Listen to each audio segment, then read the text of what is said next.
en donde se quedan consignadas todas las actividades que se han ido desarrollando pues durante todo este tiempo y las que pueden consultar permanentemente. Estos son los canales de atención, la página y eh, el correo en el cual pues ante cualquier inquietud por supuesto siempre estarán bienvenidos. Los patrocinadores y la industria agradecer pues por el apoyo y que hacen posible muchos de los eventos pues con los cuales permanentemente crecemos y nos nutrimos todos los anestesiólogos pertenecientes a este gremio. Siguiente.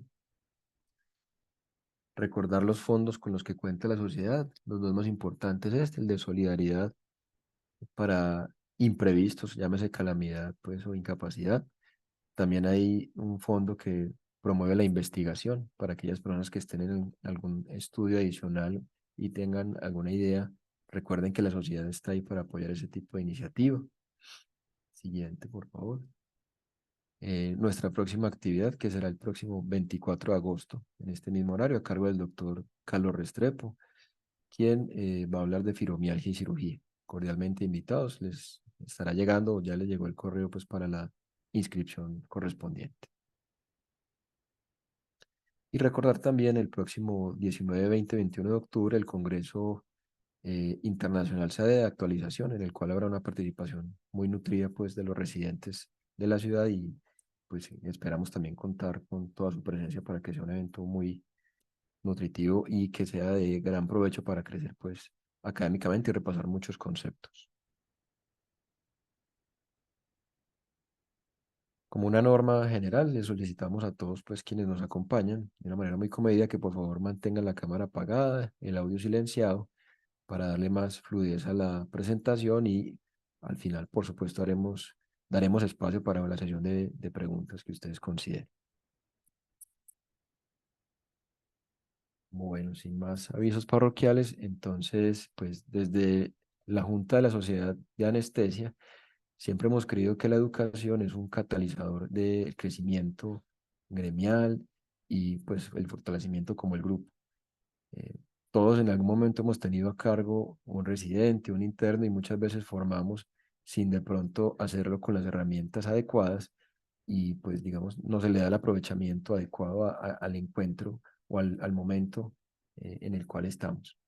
Es por eso que hoy quisimos invitar a una persona muy especial para que nos dé un brochazo o nos dé algunas herramientas muy importantes acerca de cómo debería ser la supervisión en sala de cirugías. Para mí es motivo de gran orgullo introducir al doctor Francisco Olmos. El doctor Olmos es anestesiólogo, magíster en educación para profesionales de la salud y además tiene un doctorado en el mismo área. Él es codirector del programa de especialización y maestría en educación para profesionales de la salud de la Universidad del Rosario y en la Universidad Javeriana. Muchas gracias nuevamente, doctor, por acompañarnos. Espero pues que todos aprovechemos mucho las herramientas que hoy seguramente vamos a aprender y sin más, adelante, doctor. Bienvenido. Muchas gracias.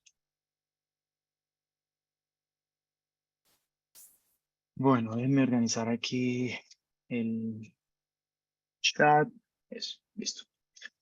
Bueno, muchas gracias a la sociedad por la invitación.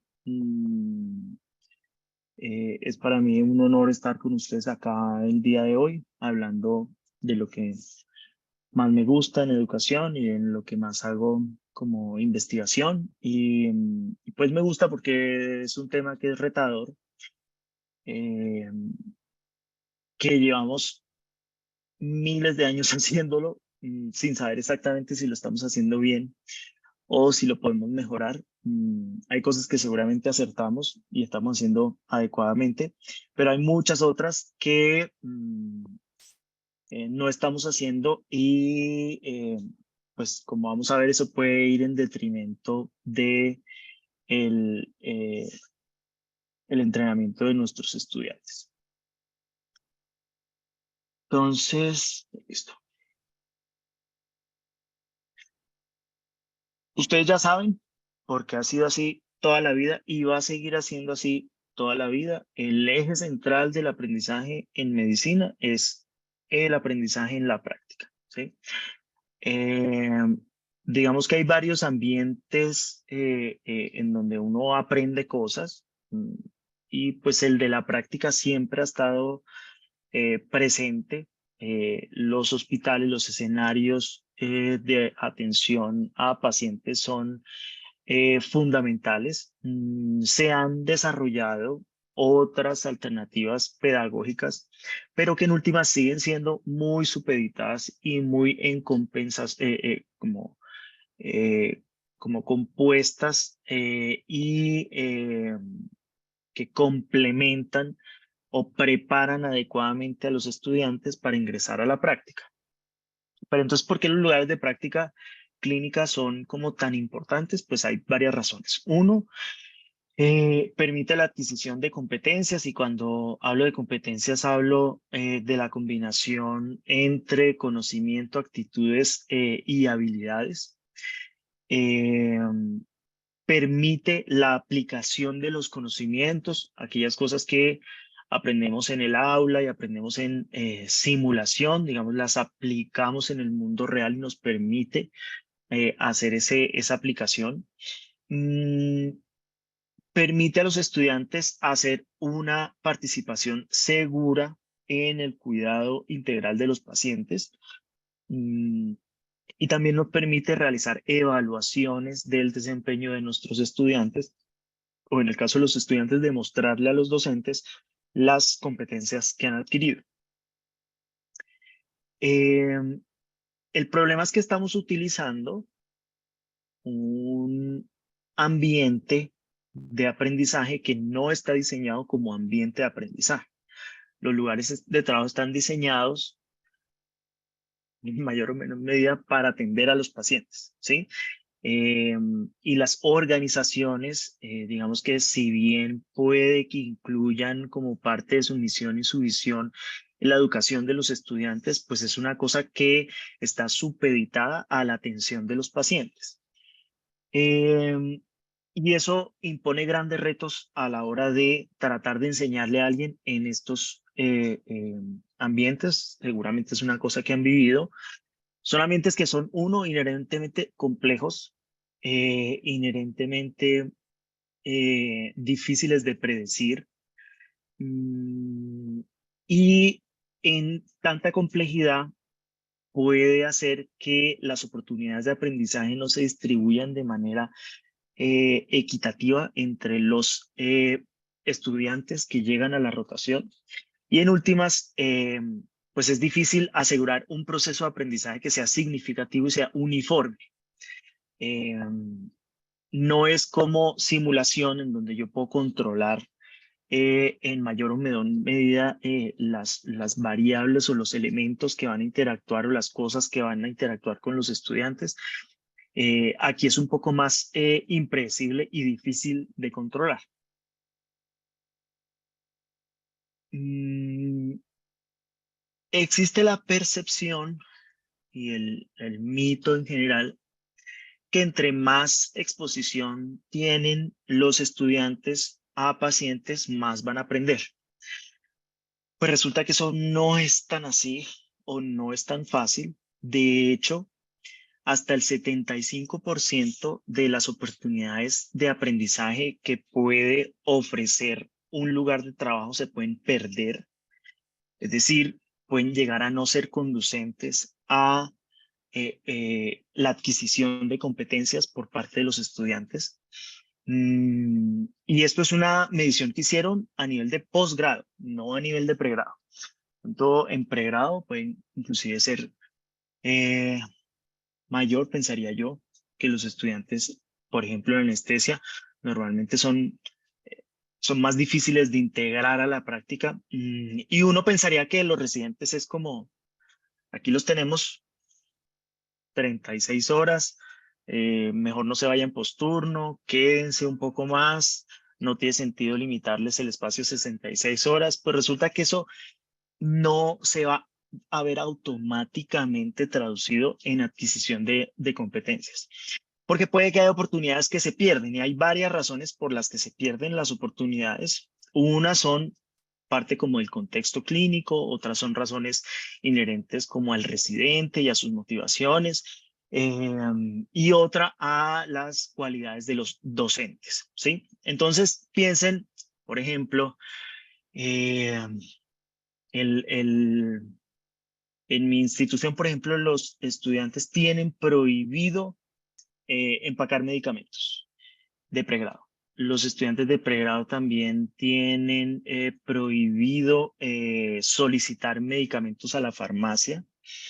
Y si bien ese tipo de medidas tienen una idea y una función de base que, como dije antes, va en función de la seguridad del paciente, que es la razón primordial para, eh, eh, para que existan estos lugares, pues ese tipo de estrategias pueden limitar la participación que tienen los estudiantes y en esa medida puede que se pierdan grandes oportunidades de aprendizaje en el lugar de trabajo. Piensen también de pronto, no sé si les pasó, que entraban a su rotación de neuroanestesia y preciso en esa rotación hubo congreso de neuroanestesia, entonces se cancelaron pacientes. Luego el cirujano que opera fosa posterior se fue de vacaciones 3 semanas. Era Navidad y se cayeron los contratos en general, entonces ese residente terminó haciendo muy poquitos casos en comparado con el residente que rotó justo antes, porque justo antes hubo un pico de procedimientos, nadie se fue de vacaciones, el residente pudo cuadrar sus turnos, pudo quedarse y pudo tener una exposición mayor a los pacientes. Todas ese tipo de cosas pueden hacer que sea difícil garantizar el aprendizaje de los estudiantes, inclusive cuando se puede garantizar un volumen alto de pacientes o de exposición a pacientes. Entonces, ¿qué dice las teorías educativas acerca de cómo se aprende en la práctica? Hay muchas teorías que tratan de explicar esto. Esta es una de las que más me gustan porque tiene una base empírica y porque ha sido utilizada para hacer investigación en aprendizaje en lugares de práctica. Y es la teoría de la coparticipación de este señor que se llama Stephen Billet, que está aquí la referencia. Entonces, ese man lo que dice básicamente es que, mire, si usted quiere entender el proceso de aprendizaje, tiene que tener en cuenta estos 3 elementos. Un elemento importante, pues es el estudiante, ¿cierto? El estudiante viene con motivaciones, con un historial, con predisposiciones, con unas metas que pueden o no estar alineadas a su práctica. Y eso es importante porque lo vamos a ver en un momento. Depende en gran medida que las cosas funcionen, pues es del estudiante, ¿sí?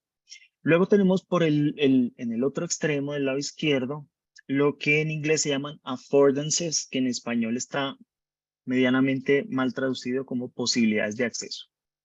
¿A qué se refieren esas posibilidades de acceso? Es lo que nosotros llamamos, por un lado, las oportunidades que le damos al estudiante de practicar y por otro lado, las barreras que imponemos a esa práctica. Ambas, digamos que hacen referencia a esas posibilidades de acceso. Unas son positivas, otras son negativas. Y eso es muy importante porque los estudiantes, dependiendo de sus motivaciones, de su historial, de lo que quieren hacer, deciden engancharse de manera selectiva a esas posibilidades de acceso, sean posibilidades de acceso positivas o sean posibilidades de acceso negativas. Y lo que es más interesante de esta teoría y que además ha sido ampliamente evidenciado en las investigaciones es que resulta que la visión que si nosotros queremos clasificar esas posibilidades de acceso en oportunidades o en barreras, pues no depende enteramente del diseño y del docente y de quién cree esa posibilidad, sino de cómo sea percibida por el estudiante. Me hago entender. Piensen, por ejemplo, en un residente de último año al que queremos supervisar muy directamente y cuestionarle todo las decisiones que toma y observarlo continuamente, no darle línea, estar un poco más encima del estudiante, pues eso lo puede ver un residente de último año como una posibilidad de acceso que es una barrera a la práctica. Como mire, ya yo soy un residente de último año, este procedimiento ya lo he hecho, no deberían eh, criticarme o no deberían hacerme una supervisión tan directa. Y ahora piensen ese mismo modelo en un residente de primer año. Es un residente que apenas está llegando, que está confundido, que tiene miedo, que todavía no confía en sus habilidades. Las mismas posibilidades de acceso que yo le quería ofrecer al residente de último año, se las estoy ofreciendo al de primer año. De pronto el de primer año las ve como una oportunidad, las ve como una cosa positiva y se engancha. Pucha, menos mal el doctor se quedó conmigo después de la inducción, porque normalmente se salen después de la inducción y a mí me da susto que si me pase algo. Y en cambio el man está todo el tiempo ahí conmigo y si yo tomo una decisión me pregunta por qué y eso me obliga a pensar si realmente estoy tomando la decisión correcta o si tengo que estudiar algo. Mm, la pregunta es, y la reflexión que tienen que hacer es si realmente estamos moldeando las posibilidades de acceso a la práctica dependiendo de las características de nuestros estudiantes. La mayoría de las veces eso no es así. La mayoría de las veces nosotros tenemos como una receta, una forma de hacer la supervisión clínica eh, y pues al que le gustó y al que no, no. Así soy yo. A mí me gusta envasar el rocuronio de esta forma. Me gusta establecer las jeringas de esta otra. A mí no me gusta que me contradigan. O al contrario, los dejo súper libres, dejo que tomen todas sus decisiones. Estoy ahí pendiente en caso de que pase algo. Ambas situaciones pueden ser vistas como positivas o negativas, o como ambas, dependiendo de cómo las vea el estudiante. Entonces, como se pueden dar cuenta, cuando a mí me dicen, denos una charla de cómo hacer la práctica supervisada, eh, siento que una parte de mí muere y otra parte se emociona porque es una vaina que es difícil de hacer y es compleja.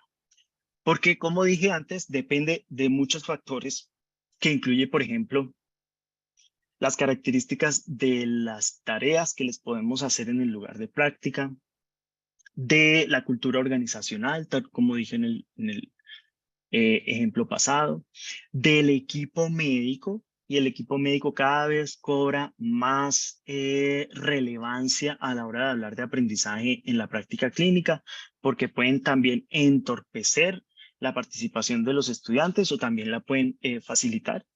Mm, pero entonces, en últimas, pues en lo que nos vamos a enfocar hoy es qué puedo hacer yo como supervisor para garantizar el aprendizaje de los estudiantes a través de el desarrollo de una amplia gama de posibilidades de acceso, de tal forma que yo pueda utilizar una u otra herramienta dependiendo de las características del estudiante que tenga. Hay tres cosas grandes que son importantes tener en cuenta como a nivel macro. Y son estas que están aquí en el centro de la gráfica. Es que uno tiene que fomentar el diálogo entre el supervisor y el residente o el estudiante. Hay que fomentar la observación mutua y hay que fomentar la participación de las dos partes. El diálogo de parte del supervisor hace referencia como a las retroalimentaciones que les damos a los estudiantes y de parte del estudiante es que nos cuenten o nos hagan ver exactamente qué están entendiendo o cuál es el significado que le están dando a esa retroalimentación. Y es parte como de los diálogos de aprendizaje. Luego tenemos la observación que hace referencia a monitorizar lo que hace el estudiante, que en anestesia siento que no es un problema tan grave porque en general tenemos una tasa de estudiantes supervisores baja. No es de pronto como en medicina interna, que entonces hay un supervisor, pero hay 3 residentes, 5 internos, 2 estudiantes, es un poquito más difícil. A nosotros nos queda más fácil ver, monitorizar qué es lo que está pasando y qué es lo que están haciendo nuestros estudiantes. Y tenemos que hacerlo de tal forma que podamos que el estudiante nos pueda modelar sus competencias y tengamos acceso no solamente a la forma como hacen las cosas, sino las razones por las cuales las hacen. Y por último está como la participación, que hace referencia a que yo debo ser capaz de confiar en mi residente y generar una relación de confianza de tal forma que yo le permita a esa persona ingresar a la práctica de manera segura, siempre velando por el cuidado del paciente. Entonces, esto como se ve en la vida real. Hay 6 estrategias específicas que ustedes pueden tener a la mano para utilizar dependiendo de las características del estudiante. Una es el modelamiento. El modelamiento hace referencia a que yo le muestre al estudiante cómo se hacen las cosas y cómo pienso yo como experto.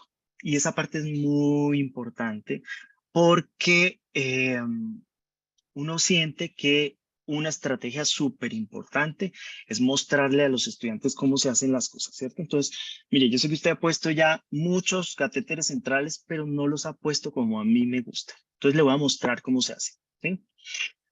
Eso no está mal, eso es parte como del desarrollo de la confianza entre las dos personas, pero de pronto se puede quedar corto si realmente usted no es capaz de articular y mostrarle y contarle al residente por qué o las razones por las cuales usted hace las cosas de la forma en las que las hace.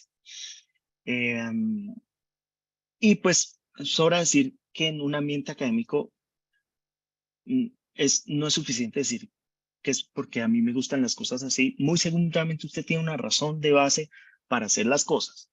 De pronto no es el último journal, de pronto son cosas logísticas y de la practicidad de la aplicación del conocimiento, pero que siguen siendo relevantes para que esa persona cuando se enfrente a un problema similar en el futuro pueda hacer esa apropiación y esa aplicación del conocimiento dependiendo de las construcciones logísticas que tenga. Luego está el entrenamiento, que es como el siguiente nivel, y es decir, bueno, ahora que ya me vio, hágale. Intente hacerlo usted, yo voy a estar con usted todo el tiempo, lo voy a ver cómo lo hace, si veo que está haciendo algo que puede ir en contra de la seguridad del paciente, me voy a encargar de la tarea, voy a tomar su posición y lo que es más fundamental, le voy a dar una retroalimentación eficaz después de terminar de hacer la tarea que estábamos haciendo, ¿sí? Esos son los elementos fundamentales del entrenamiento. También es muy importante porque nos pasa con frecuencia que observamos al residente, pero nunca le damos retroalimentación. O la retroalimentación no es eficaz, o la retroalimentación no es retroalimentación, sino un insulto o un llamado de atención severo. Digamos que hay formas de hacer la retroalimentación, pero que se salen del ámbito de aquí de la supervisión clínica porque merecen todo un seminario específico de eso, de pronto una especialización. Pero esto para decirles es que si usted está observando algo y hay una cosa que el residente está haciendo bien, si usted está observando algo y se da cuenta que el residente tiene que mejorar algo, es importante compartir esa información, tanto buena como mala, con el residente o con el estudiante. El siguiente paso entonces es el andamiaje, y es ese juego que hay entre el modelamiento o entre el apoyo, el soporte que usted le da al estudiante y dejarlo que vaya cogiendo caña al sol. En nuestro caso, el mejor ejemplo de andamiaje que tenemos es la decisión de dejar al residente solo en salas de cirugía. Esa decisión, en principio, debería estar gobernada como por un criterio específico, decir, bueno, ya yo vi que el tipo realmente está pendiente del monitor, no es una persona desvirolada o que se pone a hacer el récord y se le olvida todo lo demás, el man puede estar pendiente. Además de eso, el man sabe cuándo pedir ayuda. Entonces, no se espera que el paciente se esté muriendo para pedir ayuda. Si el tipo siente que o la estudiante siente que algo está pasando y no los puede controlar, me va a llamar. Y este procedimiento ya lo hemos hecho 1000 veces, no viene ninguna situación crítica, no es que se vaya a poner a sangrar el paciente, lo voy a dejar solo. Y esa decisión de acompañar y de dejar solo y las consideraciones como de confianza hacia el estudiante hacen parte como del andamiaje. También hacen parte del andamiaje todas las ayudas externas que uno le pueda dar al estudiante para que logre hacer un procedimiento. Entonces piensen como la primera vez que estamos ayudando a los residentes o a los estudiantes a intubar, que uno quiere que realmente se enfoquen en la laringoscopia y en el momento de pasar el tubo y en la organización del tubo.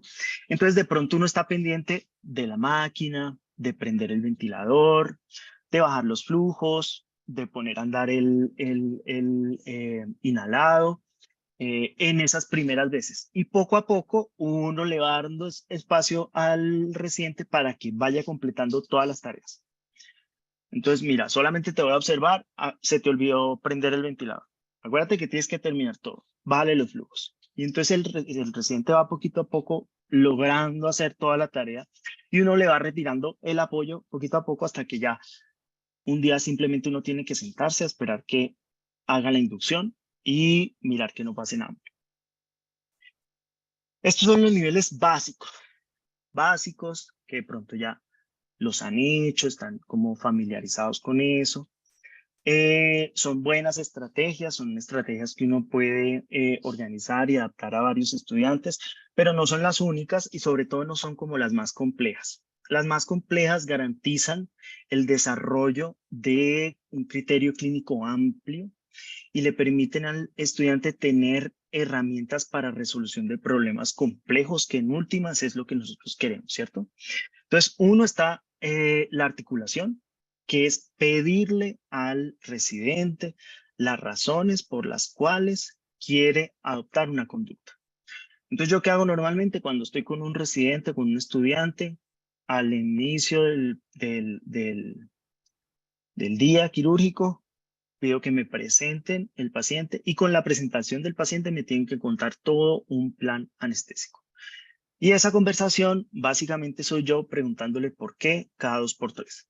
Entonces, doctor, le quiero poner fentanil. ¿Por qué le quiere poner fentanil? Cuando no me dan específicos, les pido específicos. Le vamos a hacer una inducción convencional. ¿Con qué le va a hacer la inducción? Le voy a poner un opioide. ¿Qué opioide le va a poner? Le va a poner fentanil. ¿Qué dosis le va a poner de fentanil? Y después del detalle, les pido las razones. ¿Por qué a este paciente le quieres poner un catéter central? ¿Por qué a este paciente lo quieres intubar, aunque sea súper obvio? ¿Por qué a este apéndice le quieres hacer una secuencia rápida? Eh, ¿Por qué? Porque yo necesito saber si la persona está pensando adecuadamente, si la persona está haciendo un raciocinio que es lógico. Y eso es muy importante porque a nosotros nos parece que el estudiante estrella y el residente estrella es el que me imita muy bien, ¿cierto? El que hace las cosas como a mí me gusta que se hagan, aunque el man no tenga ni idea por qué se hacen así, y aunque nunca hayamos tenido una conversación de por qué hacemos las cosas como las hacemos. Entonces, lo que sucede es que a veces la gente pide ese plan y cuando empiezan a decirle todo lo que uno ya tenía pensado y lo que uno decía, ah, sí, maravilloso, listo, hágale. Ya, pero no sabemos si esa persona está haciendo las cosas así porque me está imitando o porque realmente sabe de base la razón por las cuales hay que hacer las cosas así, de tal forma que en el futuro, cuando tenga un paciente así, pueda realizar la anestesia de manera segura con el paciente. Esa es la articulación. Y uno se lleva millones de sorpresas. Vayan y hagan la articulación al residente que en un mes se va a graduar y van a decir, a Esteban nunca le preguntaron por qué había que hacer esto y el tipo simplemente vio que todo el mundo lo hacían y así lo hizo. El siguiente punto es también como uno de los grandes desarrollos en la educación y es fomentar la reflexión de los estudiantes. Todos hemos tenido estudiantes difíciles, obstinados, que creen que se las saben todas, que les cuesta trabajo aceptar una retroalimentación de algo negativo que hicieron, que les cuesta trabajo darse cuenta que no están haciendo las cosas bien. Eso en general son problemas de reflexión, de autodiagnóstico.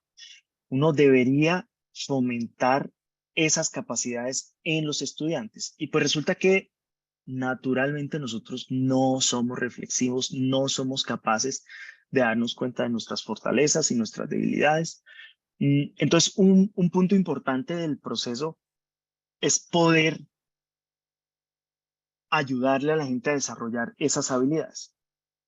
Hay estudios muy interesantes que dicen, por ejemplo, cómo la gente tiende siempre a sobreestimar sus habilidades, a subestimar sus debilidades, inclusive cuando se les muestra de manera objetiva.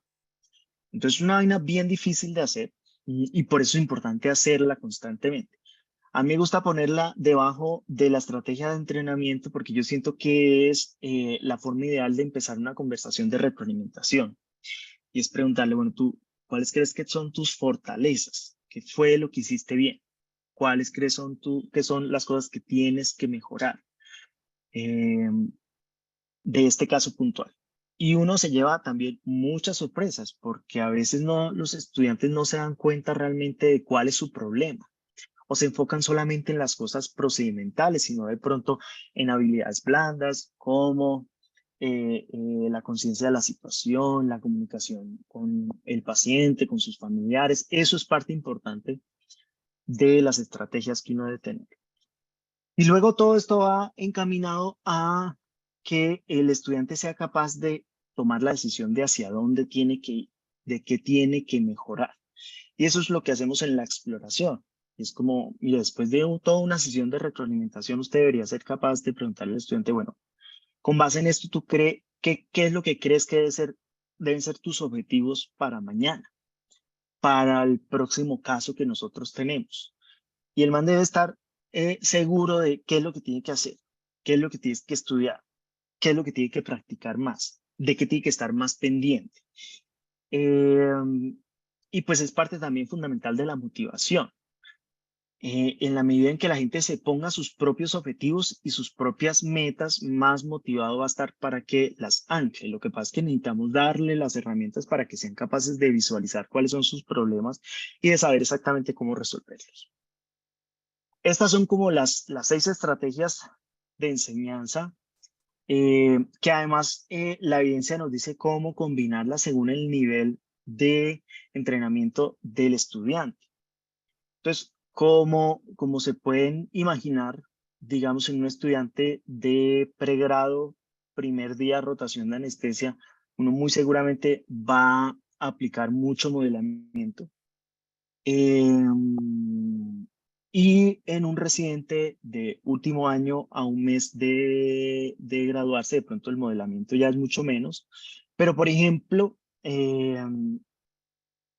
las estrategias de reflexión y de exploración debían ser mucho más aplicadas. Entonces, fíjense que se vuelve como, cambia, digamos, la prioridad de la supervisión. En la medida en que yo dependo mucho de las estrategias básicas al principio del entrenamiento, para luego poquito a poco ir migrando hacia las estrategias de resolución de problemas complejos como exploración y reflexión. Esto se puede hacer, por ejemplo, en una rotación. Claro, depende también del número de pacientes, de qué tal le vaya al residente, si avanza bien, si no avanza bien. Pero uno también lo puede amoldar, no como al macro de los 3 años, sino a una rotación, por ejemplo, de dos meses.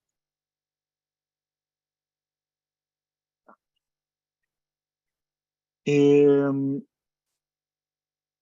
hay una parte que es fundamental dentro de todo el proceso y es en este balance que nosotros tratábamos de tener entre permitir la participación del estudiante, permitir que haga cosas y brindarle apoyo, pues ese balance es difícil de lograr. Y aquí introduzco un concepto que es supremamente importante y es el concepto que hace referencia a la seguridad del ambiente de aprendizaje. que ahora lo llamamos seguridad psicológica.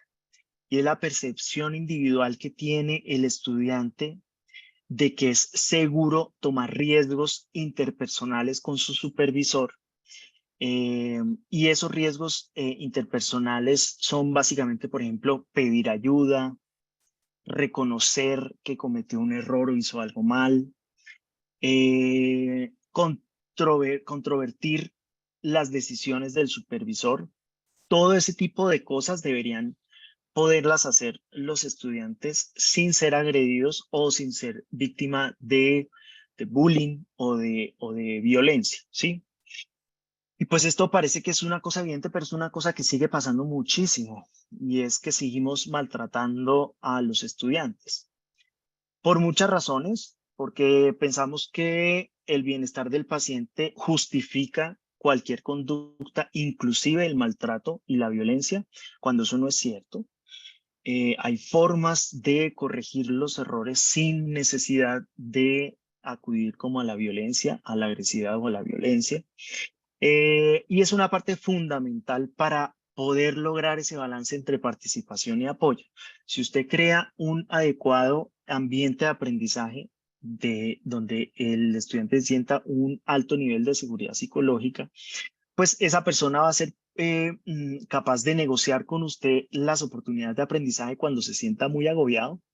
Como profe, yo creo que ya estoy listo para hacer esto solo. Si quiere, porfa, quédese ahí en la puerta y mire cómo estoy haciendo las cosas, porque yo siento que ya yo esto lo puedo hacer. Eh, y eso debería ser parte de la negociación y debería ser posible de parte del estudiante. Y en su contraparte, pues también debería ser capaz el residente de poder pedir ayuda sin que lo madreen. Profe, yo esto realmente no lo sé hacer. ¿Cómo es posible si usted es un residente de tercer año? Eso se aprende en el primer año y es increíble que usted no sea capaz y yo tenga que estar aquí pendiente cuando tenemos que montar otras salas. Eso no debería pasar, ¿sí? Se debería sentirse lo suficientemente seguro como para pedir ayuda, aunque sea en el último año. Luego, pues es como les digo, uno piensa que toda la oportunidad de aprendizaje está garantizada y la curva de aprendizaje va a ser una cosa directamente proporcional al tiempo que lleven de residente. Pues eso no es así. Y sí, espero que les quede algo claro después de esta charla, es que no se puede asumir que sea eso. Porque como se dan cuenta, hay muchas oportunidades de aprendizaje que se pierden, las estrategias de aprendizaje o de enseñanza no son las óptimas o no son las adecuadas. Y en últimas, eso se puede ver o se puede hacer palpable en una falencia que tiene el residente. Cuando yo encuentro un residente con falencias, yo sí pienso que es de pronto responsabilidad en algunos sentidos del estudiante, pero casi siempre pienso que hay un cúmulo de situaciones adicionales o de factores que tal vez no estamos viendo, que asumimos que son así, pero que en últimas de pronto también pueden ser responsables de los problemas que tienen los residentes. Mm, el otro punto que también es súper importante es que uno debería aprender a trabajar en equipo con el residente. Todas estas estrategias y el moldeamiento y darle las posibilidades de acceso y permitir que esa persona se enganche, tienen que estar encaminadas a establecer un equipo con el residente. De tal forma que se llegue a un entendimiento mutuo y de pronto tácito de cómo se hace una actividad. Claro, yo les decía que la articulación es importante, sí, al principio, pero cuando ya usted está seguro que la persona está haciendo las cosas más allá de imitarlo porque sabe exactamente las razones, usted puede sincronizar su trabajo con el residente y puede trabajar de manera armónica con el residente. Y eso va a la mano con crear repertorios de trabajo, rutinas, que por ejemplo para nosotros los anestesiólogos son súper importantes, porque es lo que nos permite controlar el ambiente, sentirnos seguros con el paciente, prever problemas que puedan haber, ser precavidos, que en últimas es como la esencia de nuestra práctica de anestesiología.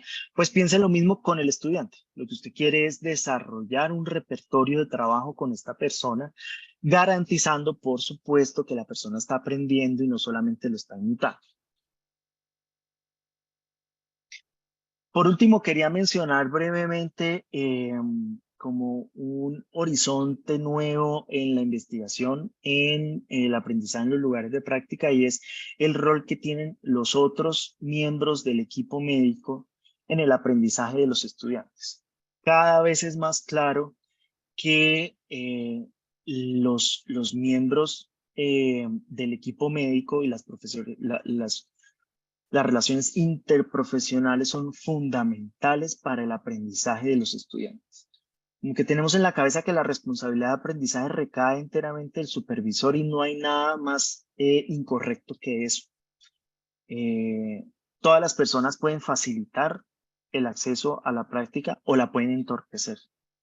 Piensen, por ejemplo, en la enfermera que no llama al residente X, sino que llama al residente Y cuando un paciente está grave o está dedicado, por ejemplo, en recuperación, porque no confía en el residente X.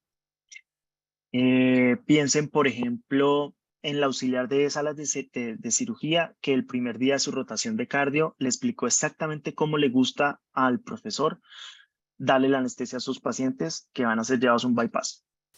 Mire, al profesor al doctor fulanito le encanta que usted cuadre los medicamentos de esta forma. Venga, le enseño a purgar la línea de la línea arterial, que se la va a preguntar. Le va a preguntar cuánto hay que echarle de heparina, acuérdese que es esto. Mire, la máquina se pone acá. Mire, la mesa se pone aquí. Y pues es una forma muy que, digamos, damos por sentado, pero que facilita mucho el ingreso a una rotación. Y uno, si ya sabe cómo le gustan las cosas al profesor, tiene la mitad de la rotación ganada. Ese tipo de información no está en los libros, no está en ningún protocolo. Los anestesiólogos somos extremadamente mañosos. Esa información es una información privilegiada que tienen, por ejemplo, las auxiliares de enfermería y que pueden decidir activamente si la comparten o no. También nos pasó que la auxiliar deja morir a los estudiantes. Puede que lo vea uno sudando la gota fría y que no sabe uno dónde está parado. Es como de malas. A mí no me pagan para esto. Ese residente se cree, mejor dicho, la última Coca-Cola del desierto, pues vamos a ver si lo es. Esto como para decirles, piensen de qué forma pueden fomentar las relaciones interprofesionales de sus estudiantes. Piensen, por ejemplo, qué cosas le pueden aportar los otros miembros del equipo médico, las instrumentadoras, las auxiliares, las enfermeras, los cirujanos, que sea un buen complemento de lo que usted le quiere enseñar. Con esto entonces ya termino. Muchísimas gracias. Este es mi correo electrónico. También les dejo mi usuario de Twitter. Les hago también la cuña. A partir de mitad de septiembre están abiertas las inscripciones para nuestros programas de especialización y maestría en educación para profesionales de la salud, donde van a aprender muchas cosas de las que dijimos acá y muchas cosas más. Les dejo el link en el chat por si están interesados o si necesitan información adicional me pueden contactar a mi correo personal. Muchas gracias. Muchas gracias, profesor Francisco. Una muy agradable charla donde creo que mencionó muchas cosas que hemos experimentado desde ambos roles, tanto de estudiantes, residentes como de profesores. Siempre tuvimos un profesor al que le daba miedo preguntar cualquier cosa porque la respuesta iba a ser una pregunta aún más compleja. Y muchas veces también pasa que sabíamos que había un anestesiólogo muy bueno, pero que en sus propias palabras él nos decía, no me pregunte que es que a mí no me gusta, yo no soy profesor, ¿cierto? Ujú. Entonces, pues yo creo que todas las herramientas que usted nos muestra ahí, pues dan cuenta de la cantidad de tensiones en las que día a día estamos y pues la importancia y el impacto que podemos llegar a tener en un residente. Quería hacer una pregunta sabiendo y reconociendo pues lo extenso que es el tema, pero me parece de vital importancia reforzar es el tema de la retroalimentación, del feedback. Yo creo que ahí fallamos bastante. Mi práctica, pues como la mayoría saben acá, es más en cuidado intensivo, pero igual creo que vale pues que aplica. Respecto a esto y reconociendo lo importante que es, ¿usted como qué recomendaciones puntuales nos da respecto a cuándo, cómo, dónde es mejor esperar, enfriar o en el mismo momento vale la pena hacerlo? Bueno, entonces, mm, uno debería retroalimentar lo más cercano posible al evento que quiere uno retroalimentar. Eh, si la retroalimentación es muy delicada, es mejor hacerlo en un espacio privado. Pero en general, uno puede dar la retroalimentación en las salas de cirugía y nosotros tenemos tiempos de como de transición, en que son como las cosas están como más tranquilas y pues el paciente es que no va a sangrar, no va a pasar nada y de pronto en ese momento uno puede hacer la retroalimentación. Digamos que tenemos muchos espacios en común con el residente, y eso nos permite entonces encontrar ese lugar, porque el gran problema de la retroalimentación es que no hay tiempo para hacerlo. Piensen, por ejemplo, en urgencias. Entonces todo es un caos, todo es un despelote, el residente trabaja por un lado, el profesor por otro, se encuentran para cosas puntuales, el residente le habla, le dice tal cosa. En anestesia, afortunadamente, tenemos mucho tiempo con el residente, entonces no tenemos excusa como para no darle la retroalimentación. La retroalimentación debería decir, como lo dije antes, debería empezar por un proceso de reflexión en donde se exploren las cosas que está haciendo bien el residente y las cosas que tiene que mejorar. Y uno entonces, a partir de ahí, establece el diálogo de la retroalimentación y es, mira, estoy de acuerdo con esto, siento que dejaste pasar esto dentro de las cosas que estás haciendo bien, o dejaste pasar esto dentro de las cosas que tienes que mejorar. Eh, debería uno de tratar, pues debería uno tratar de utilizar el lenguaje de manera como muy cuidadosa, porque a veces uno se llena de pasión y de agresividad y eso puede ser palpable en el lenguaje que uno utiliza para retroalimentar al estudiante y pues es mejor darse como frenar, respirar profundo y empezar a hablar, ¿sí? Eh, uno debería retroalimentar las acciones específicas y no las características del residente. Por ejemplo, es que yo creo que usted es una persona muy desvirolada. Yo creo que usted es muy, parece que estuviera en otro mundo y se le pasan unas cosas que son súper evidentes. Y es que usted es una persona muy responsable. Desde el primer día yo me di cuenta que a usted le falta un compromiso con los pacientes impresionante. Eh, eso no conduce a nada. Eso no le dice nada al estudiante, lo hace sentir mal, lo agrede específicamente. Es más efectivo decirle exactamente qué fue lo que pasó y exactamente qué está haciendo mal. Mire, hermano, cuando usted no viene el día anterior a ver al paciente, como pasó ahorita, pues le puede pasar lo que le pasó hoy. Se nos van a pasar muchas cosas. No se le hizo la reserva al paciente. Hubo que cancelarla porque no había plaquetas aquí en el hospital. Nadie sabía, pues era responsabilidad suya hacerse cargo de esto.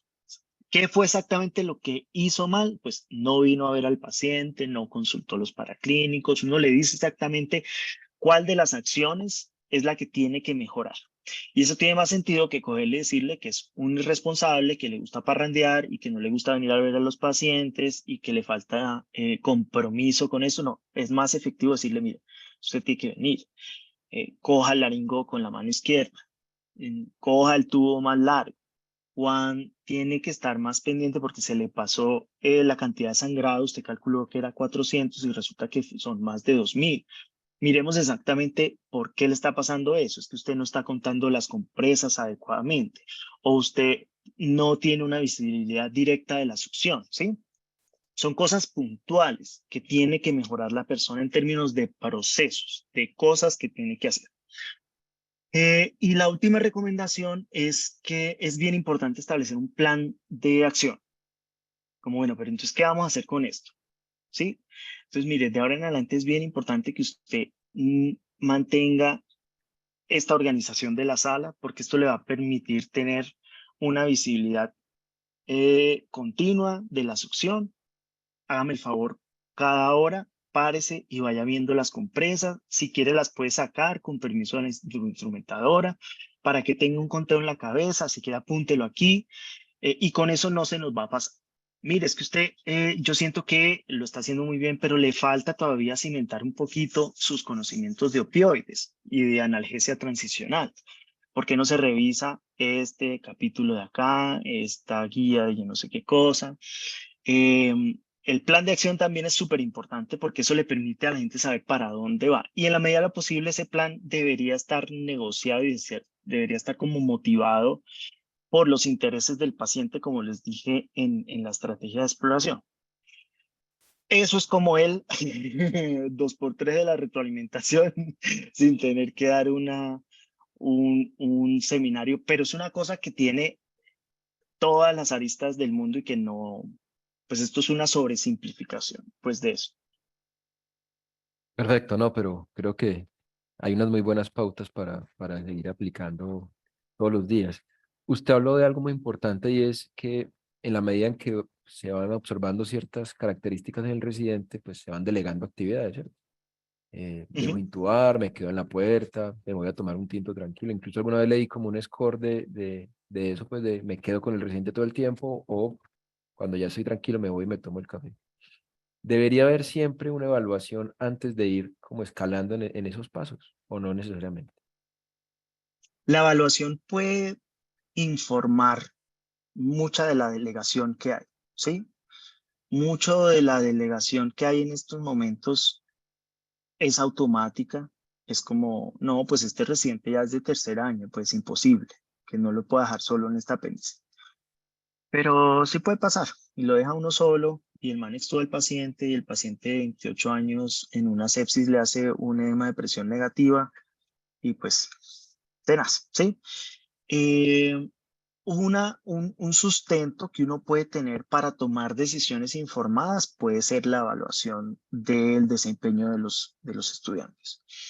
En salas de cirugía uno debería ser capaz de evaluar el desempeño de los residentes. Hay diversas estrategias de evaluación que uno puede utilizar eh, que incluyen diversos dominios y que si están bien hechas deberían utilizar como anclaje, es decir, anclaje es si yo le pongo 1, le pongo 5, el nivel de participación que tuve que tener en el caso, ¿cierto? Entonces, palabras más, palabras menos, yo debería tener información detallada del desempeño de los residentes como para decir, mire, este residente ha hecho ya 10 apéndices y en 5 de esas apéndices realmente el profesor ha tenido que hacer poco o nada. Todo lo pudo hacer él. Mire, este residente ya ha hecho X número de inducciones de secuencia rápida y tiene un número importante en donde ya el docente dice en la evaluación, mire, yo no tuve que hacer nada, de pronto ya esta persona está lista para hacer esto solo, ¿cierto? Nosotros, por las características legales de nuestra profesión, pues no podemos tener los niveles de supervisión que, por ejemplo, sí existen en Estados Unidos, que incluyen, por ejemplo, dejar solo, absolutamente solo durante todo el procedimiento al residente, ¿sí? Eso no lo podemos hacer nosotros aquí en Colombia. Pero eso no quiere decir que tengamos que hacer todo en la sala. Eso no quiere decir que no dejemos al residente no hacer nada.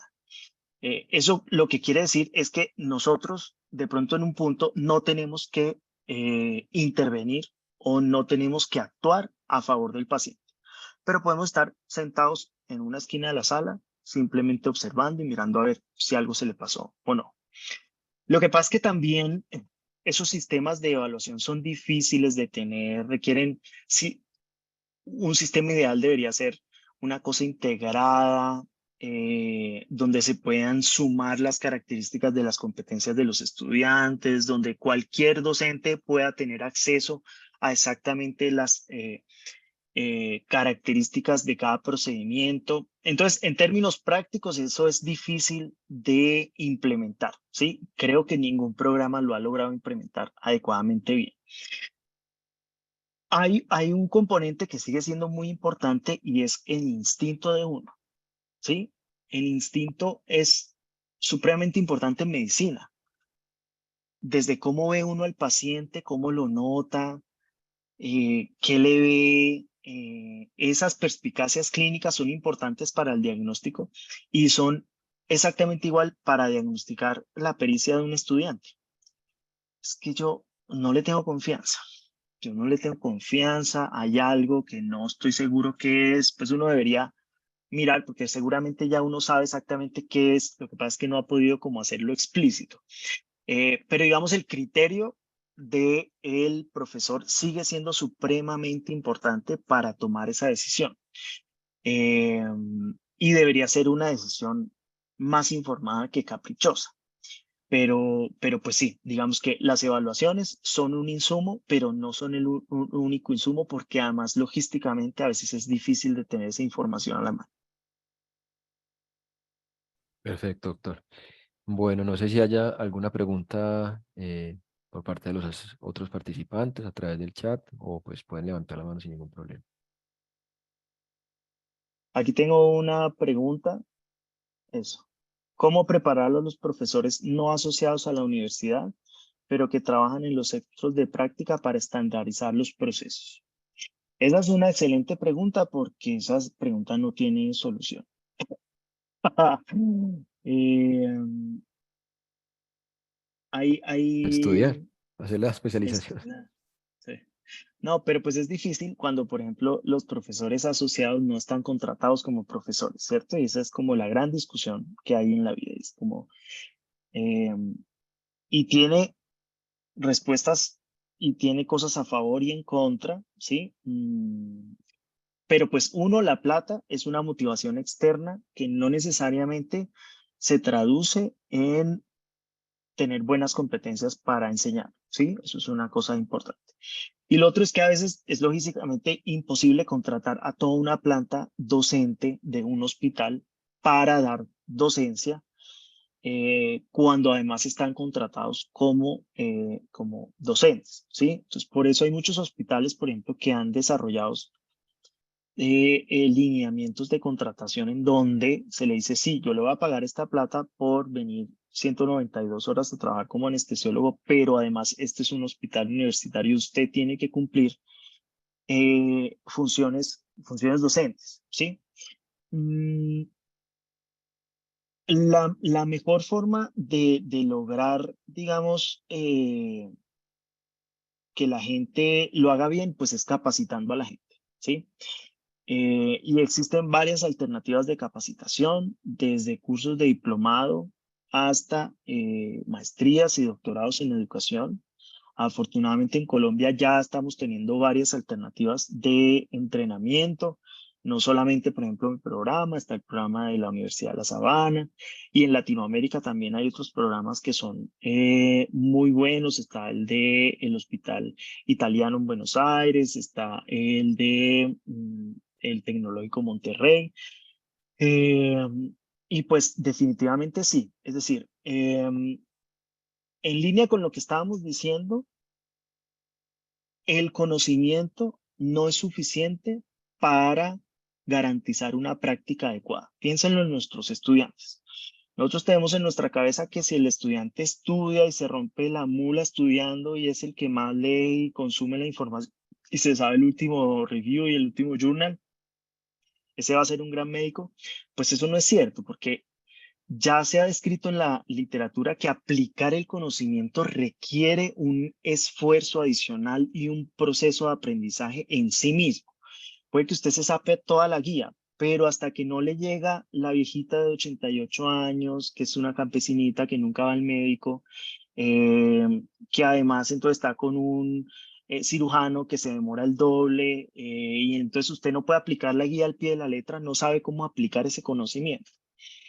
Eh, y lo mismo pasa en docencia, ¿sí?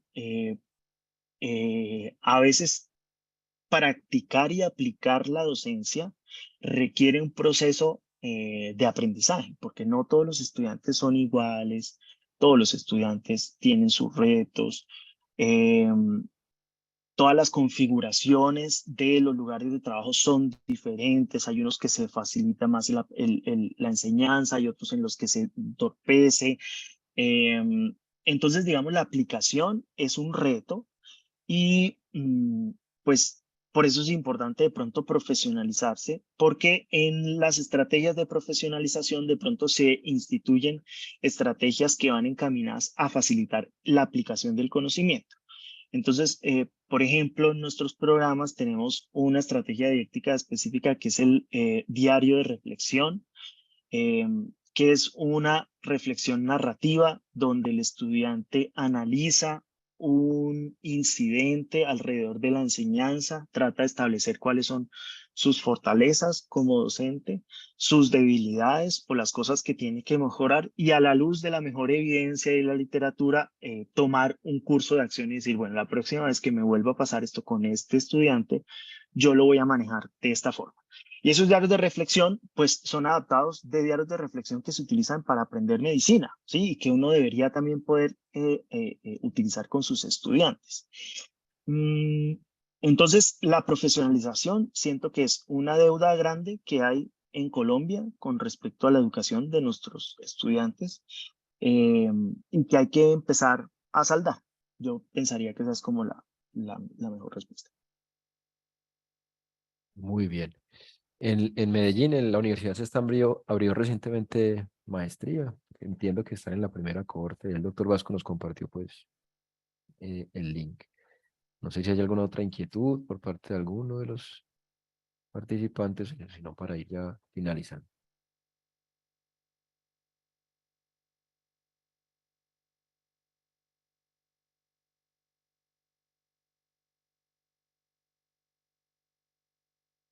Bueno, parece que eso era todo, doctor. De nuevo, muchísimas gracias por su compañía. Creo que fue un muy buen relato de todo lo que implica ser profesor y no simplemente pues como delegar, intúbele que yo lo miro desde afuera, sino pues como todo lo que implica. Para Sadea fue muy grato tenerlo acá y pues sepa que está en su casa. Cualquier cosa estaremos muy prestos a servir. Muchas gracias por la invitación nuevamente y cualquier cosa que necesiten, mucho gusto, me pueden contactar a través de mi correo. Muchísimas gracias. Una feliz noche para todos.